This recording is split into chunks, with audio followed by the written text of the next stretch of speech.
Buenas noches, siendo el 29 de diciembre del 2020, tenemos el curso de Sistemas Financieros y Bolsa de Valores.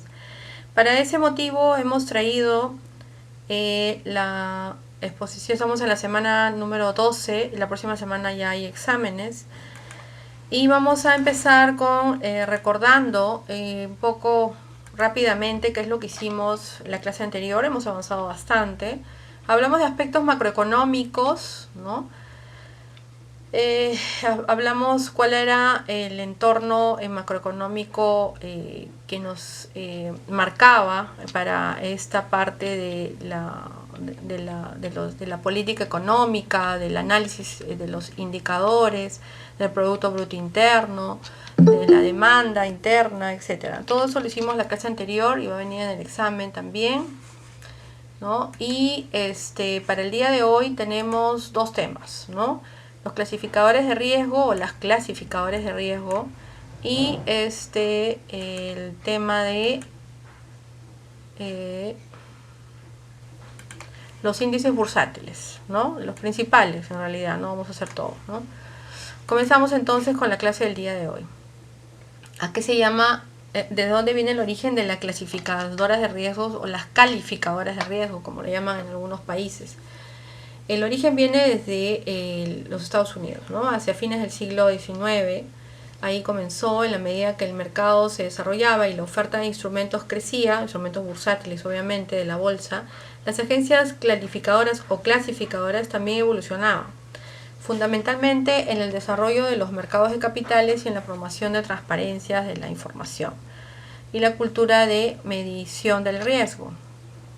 ¿Cuáles eran los beneficios o cuáles son los beneficios de estas calificaciones?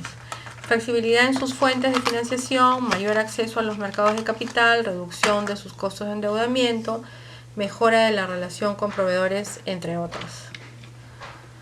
Las calificadoras o clasificadoras de riesgo son compañías especializadas que se dedican a analizar las emisiones de renta fija con el fin de evaluar la certeza del pago puntual, la existencia legal, la situación financiera del emisor. ¿Y mi papá cómo se fue? ¿Tú le pagaste? Claro. No quería, porque me planté y le pagará al chofer. Claro, eso es lo que te iba a decir. La estructura de la emisión para establecer el grado de riesgo. Significado de una calificación: la evaluación de riesgos crediticios se fundamenta en una opinión basada en análisis cualitativos y cuantitativos que cambian de acuerdo con el entorno económico de cada industria o sector. Las opiniones son independientes, objetivas y técnicas. Algunos de los valores de deuda que se califican en todo caso son los valores, las acciones, las cuotas de fondos de inversión, las titularizaciones y los valores de deuda, ¿no? El procedimiento es que hay que pedir una solicitud de calificación por parte del emisor y firma el contrato, revisión del material suministrado. Profesorita, buenas noches, no hay audio. Ay, no te creo. ¿Ahora sí? Sí, profe. Ah, ya, ok, listo. Para el procedimiento para una calificación de riesgo hay que presentar a una clasificadora una solicitud para calificar este producto o este índice bursátil, revisar el material suministrado, elaborar una agenda de visita con esta clasificadora, se prepara una propuesta de la calificación y una notificación de la calificación a la entidad. La empresa puede aceptar, apelar o rechazar la calificación también, ¿no? Y la empresa puede mantener la calificación privada hasta que se decida a realizar una emisión o hacerla pública. Si la empresa desea hacer pública la calificación, se realiza un informe de análisis crediticio que se publica y se envía a la Superintendencia, Bolsa de Valores y medios de comunicación. Las calificaciones de riesgo son AAA, excelente capacidad de pago, solvencia financiera sobresaliente, trayectoria de rentabilidad. AA, muy buena capacidad de pago, solidez financiera y un fuerte desempeño. Y solo A, buena capacidad de pago, ligeramente más alta que las instituciones con mayor calificación. Tienes B, que tiene un buen sistema, un buen crédito, aunque son evidentes los obstáculos menores. Tienes C, mínima capacidad de pago, deficiencias en las cifras financieras, calidad de los activos y estructura de balances. Tienes D, inadecuada capacidad de pago, considerables deficiencias y liquidez e incertidumbre. Y tienes E, que no presenta información completa, serios problemas de dudas, serios y dudas con respecto a su viabilidad, correcto. Y bueno, obviamente eso te da perspectiva. ¿Qué significa? La perspectiva es la probabilidad de cambio de la calificación en cualquier dirección, siendo positiva para indicar una posible mejora de calificación y negativa para una posible baja de la calificación. Una perspectiva no significa que la modificación en la calificación sea segura, ¿no? Hay algunas calificadoras de riesgo famosas a nivel mundial. Y bueno, y acá hablamos ya de riesgo país, por ejemplo, ¿no? ¿Qué es riesgo país? Cuando escuchan hablar ustedes, y la bolsa de valores se mueve bajo la incertidumbre, hemos visto, bajo las perspectivas y bajo lo que es riesgo. El riesgo país intenta medir el grado de riesgo que entraña un país para las inversiones extranjeras. También determina el costo de endeudamiento que tiene un país. Mientras más alta es la calificación, mayor será el costo de endeudamiento y mayor el riesgo de incumplimiento también, ¿no? Como se expresa en puntos básicos: 100 unidades equivalentes a una sobretasa del 1% en relación a la tasa que paga el Tesoro de Estados Unidos. Según Euromoney, para el cálculo del riesgo país se debe considerar ciertos factores. Pero eso lo vamos a ver en otra clase porque eso no nos compete, ¿no? Solo quería traerles esto del riesgo país, que hasta ahí va a venir en el examen. Ahora nos vamos a al segundo tema. El segundo tema del día de hoy tiene que ver con los índices bursátiles. Según el sílabus nos indican que tenemos que hablarles sobre los índices bursátiles. ¿Y a qué hablamos? En la bolsa de valores se manejan varios índices bursátiles y algunos de ellos hemos traído para el día de hoy. ¿Qué es un índice bursátil, no? Aquí está el concepto: es un indicador bursátil que sirve para determinar el estado de la bolsa, es decir, que reflejan la entrada o salida de dinero en la bolsa y sus correspondientes reflejos en los índices bursátiles. También la evolución de un determinado sector, las oscilaciones de los indicadores sirven para conocer el comportamiento de los mercados y por lo tanto la actitud global de miles de inversores. O sea, los índices bursátiles son indicadores, ¿no? Que indican algo. Estos indicadores reflejan el flujo de dinero, las operaciones, el interés de los inversores, sus aumentos, sus descensos, representan las ganancias, las pérdidas. Además, permiten realizar una comparación de los distintos grupos de valores con la finalidad de juzgar o analizar la evolución de los mismos. También es un instrumento para medir la evolución de los inversores que colocan sus ahorros en la bolsa. Los indicadores reflejan las expectativas del mercado sobre el precio futuro de las acciones que controlan. Aquí está, por ejemplo, uno de los indicadores famosos es el Dow Jones, ¿no? Acá está, vamos a ver la historia del Dow Jones, en lo que nos pide el sílabus que indiquemos. El índice bursátil del Dow Jones es cualquiera de los 130.000 índices bursátiles elaborados por la empresa Dow Jones Index, originalmente propiedad de la empresa Dow Jones and Company. Por su importancia a veces se denominaba índices bursátiles Dow Jones. Al más importante de ellos, cuyo real es promedio industrial del Dow Jones, pero en una forma incorrecta de expresarlo, ya que el Dow Jones genera una diversidad de índices. Los índices Dow Jones fueron creados por dos periodistas norteamericanos, Charles Dow y Edward Jones, los cuales fundaron en 1882 la empresa Dow Jones and Company. Índice industrial se fundó inicialmente con 12 compañías, se amplió a 20 en 1916 y finalmente a 30 en 1928. Por lo tanto, en el índice bursátil es el índice bursátil más antiguo del mundo. La única empresa que permanece en el índice desde su creación es la General Electric. Esto es un poco de historia para que ustedes puedan conocer ese índice. Y no fueron economistas ni contadores los que formaron esta empresa o este índice. Fueron 2 periodistas norteamericanos, como lo vemos ahí. Ya. Entre los diferentes índices bursátiles del Dow Jones se encuentran 4 principales. El que maneja el tema de la industria, el promedio industrial Dow Jones, como lo vemos ahí, el promedio de utilidades Dow Jones, el promedio de transportes Dow Jones y el promedio compuesto Dow Jones. Otros índices, o sea, hay varios índices Dow Jones, ¿no?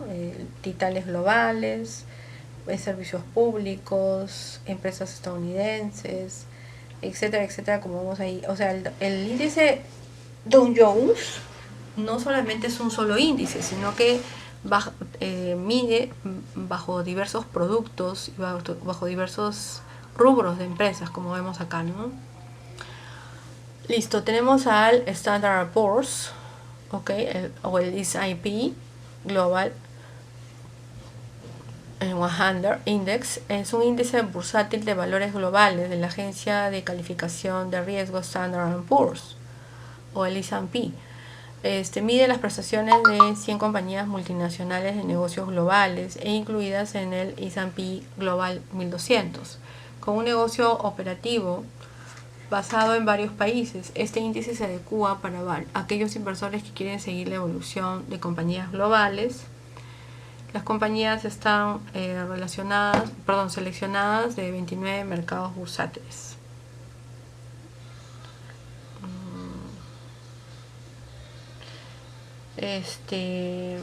Sigamos. Algunas compañías pertenecen al índice S&P o el Standard & Poor's. Tenemos a AXA, bueno, varios, ¿no? Acá vemos Coca-Cola, Colgate. Estas son empresas que, ¿cómo se dice?, corren en bolsa, ¿ya? El otro índice es el Nasdaq, ¿no? También, acá está la historia del Nasdaq. Conocido también como simplemente Nasdaq 100, es un índice bursátil de Estados Unidos que recoge a 100 valores de la compañía más importante del sector de la industria, incluyendo empresas de hardware y software, las telecomunicaciones, ventas de comercio al por mayor y menor y biotecnología, inscritos en la Bolsa de Nueva York, el NYSE, listadas en el Nasdaq Stock Market. En el índice pueden estar tanto empresas americanas como internacionales. El principal indicador de Nasdaq es el Nasdaq 100 Index. Este índice no incluye valores financieros, incluyendo las compañías de inversión, lo que diferencia de otros índices como el S&P, o sea, el Standard & Poor's. Nasdaq se abrevia como NDX. Sus correspondientes futuros se negocian en el mercado de Chicago, mercado de valores de Chicago, y abreviados como NID, y su versión mini abreviado como NQ, uno de los futuros más negociados en el mercado de valores de Chicago. Este índice fue presentado en el año 1985. Pregunta del examen parcial: ¿cuál de todos los índices que mencionamos es el más antiguo? Aquí está, ¿no? El más antiguo es el Dow Jones, ¿sí? ¿Y quién es el que mantiene una empresa desde el año 1916, que nunca se fue? Es el Dow Jones. ¿Y qué empresa es esa? General Electric. Acá está, General Electric, ¿no? Bueno, los que están presentes, atentos a la clase, podrán responder estas preguntas, ¿no? Ahí está, Mireli Jordán, ya entró. Muy bien. Continuamos entonces con la exposición. Tenemos, hemos visto el índice Dow Jones, hemos visto el índice Standard & Poor's y el índice Nasdaq. Continuamos entonces con este es el índice Nasdaq, que opera desde 1985. La composición del Nasdaq 100 Index. La composición del índice se revisa anualmente, tomando el precio del cierre del mes de octubre, se realiza un ranking y a principios de diciembre se anuncian los cambios que son efectivos el tercer viernes de diciembre. Tenemos al Nasdaq Composite. Es un índice bursátil de Estados Unidos que incluye todos los valores, tanto nacionales como extranjeros, que cotizan en el mercado Nasdaq. un total de más de 5.000 empresas. El índice fue desarrollado con un nivel base de 100 empresas. A la fecha de 1971, las empresas se ponderan con el criterio de capitalización y la alta ponderación de valores tecnológicos. Dentro del mercado Nasdaq se ha hecho este índice muy popular, aunque es más volátil especulativo que el de la Bolsa de Nueva York. No se deben confundir con el índice Nasdaq 100, que incluye las 100 mayores empresas en el mercado Nasdaq. Nasdaq Up.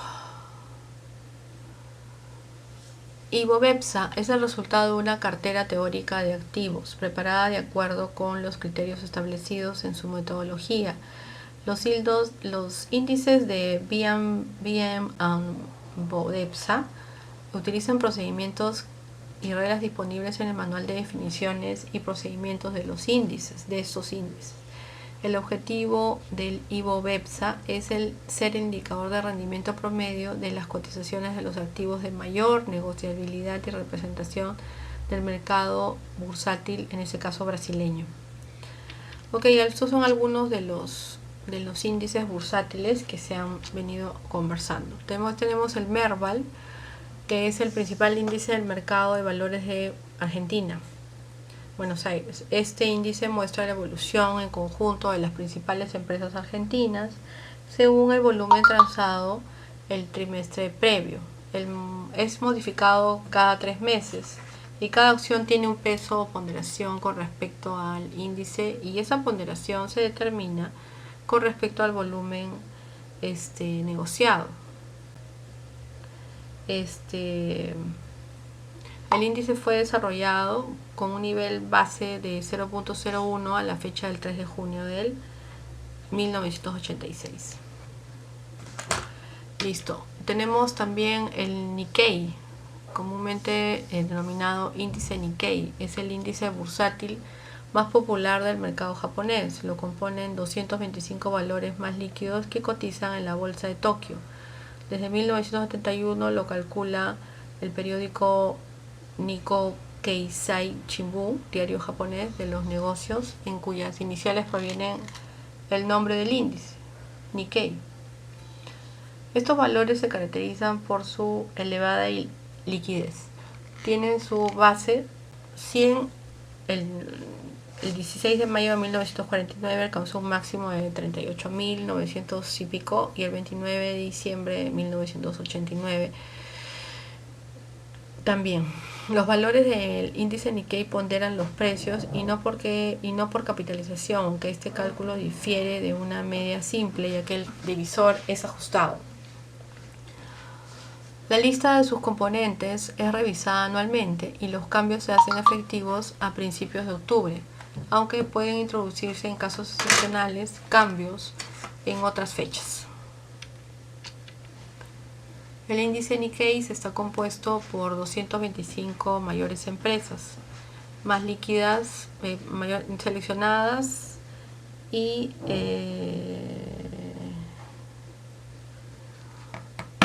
225 mayores empresas seleccionadas de los 450 valores más líquidos del primer mercado, el First Session de la Bolsa de Tokio. Y la lista se renueva cada año. Bueno, como verán, todos los índices son anuales, ¿no? Se van renovando anualmente. Y tenemos por último, me parece, ya el Dow Jones europeo, ¿no? Que es un índice de referencia de la bolsa de Eurozona, creado en 1998. Aparentemente en Alemania, ¿no?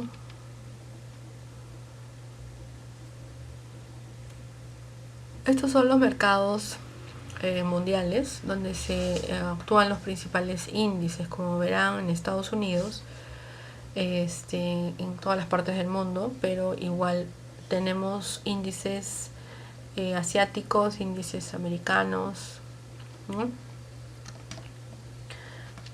Básicamente es eso, ¿no? Y por último tenemos ok, no, ya, eso es todo. Listo, entonces hemos tenido la exposición de los índices bursátiles, que significan, acá están los conceptos. También hemos tenido qué significan las calificadoras de riesgo, los conceptos y también un poco recordando qué cosa vimos la clase anterior sobre lo que era mercado, perdón, aspectos macroeconómicos, ¿no? Y que ayudaban al entorno macroeconómico y al análisis de varios conceptos, ¿no? Producto Bruto Interno, etcétera, ¿no? Eso es lo que hemos tenido hasta el día de hoy. Listo, vamos a hablar un poco de la tarea y vamos a dar por terminada la clase porque tenemos que correr, ¿no? Esta ha sido la semana número 12.